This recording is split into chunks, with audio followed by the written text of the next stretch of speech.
శ్రీ సుబ్రహ్మణ్య కరావలంబ స్తోత్రం అత్యంత శక్తివంతమైనది. శరీర రోగాలు, మనోరోగాలు, కర్మబంధం, భయాలు క్రమంగా తొలగిస్తాయి. వల్లీశనాథుడైన సుబ్రహ్మణ్య కరావలంబ స్తోత్రాన్ని తప్పకుండా పూర్తిగా వినండి. हे स्वामिनाथ करुणाकर दीनबन्धो श्रीपार्वतीश मुखपङ्कज पद्मबन्धो श्रीशादिदेव गणपूजित पादपद्मा वल्लीशनाथ मम देहि करावलम्बम्।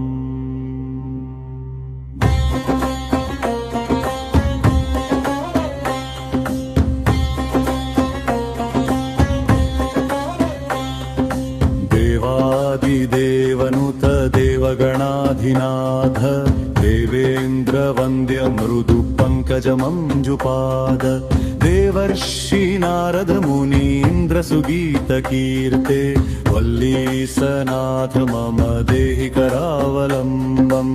वल्लीशनाथ मम देहि करावलम्बम्।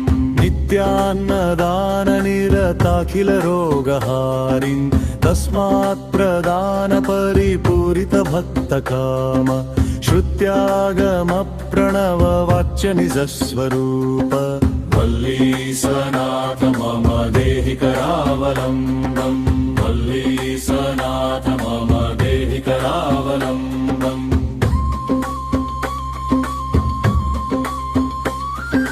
क्रौचासुरेन्द्र परिखण्डन शक्तिशूल पाशादिशस्त्र परिमण्डित दिव्यपाणे श्रीकुण्डलीश धृत तुण्ड शिखीन्द्रवाह वल्लीशनाथ मम देहि करावलम्बम्।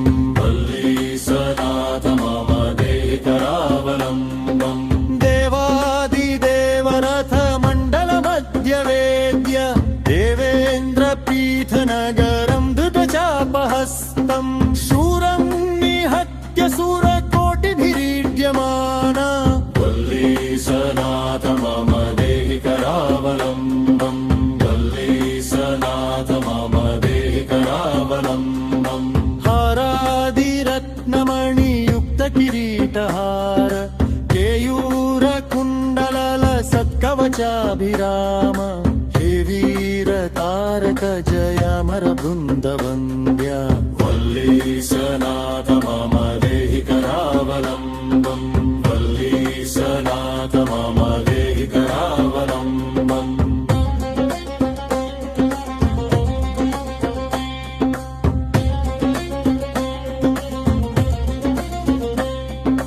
पञ्चाक्षरादिमनुमन्त्रितगाङ्गतो यै पञ्चामृतैः प्रमुदितेन्द्रमुखैर्मुनीन्द्रै पट्टाभिषिक्त हरियुक्त परासनाथ वल्लीशनाथ मम देहि करावलम्बम्। वल्लीशनाथ मम देहि करावलम्बम्। श्रीकार्तिकेय करुणामृत पूर्ण दृष्ट्या कामादिरोग कलुषीकृत दुष्ट चित्तम् भक्त्वा तु मामवकलाधाधर कान्ति कान्त्या वल्लीशनाथ मम देहि करावलम्बम्। वल्लीशनाथ मम देहि करावलम्बम्। सुब्रह्मण्य करावलम्बम् पुण्यम् ये पठन्ति द्विजोत्तमाः ते सर्वे मुक्तिमायान्ति सुब्रह्मण्य प्रसादतः। सुब्रह्मण्य करावलम्बमिदम् प्रातरुत्थाय यः पति कोटिजन्म कृतं पापं तत्क्षणादेव नश्यति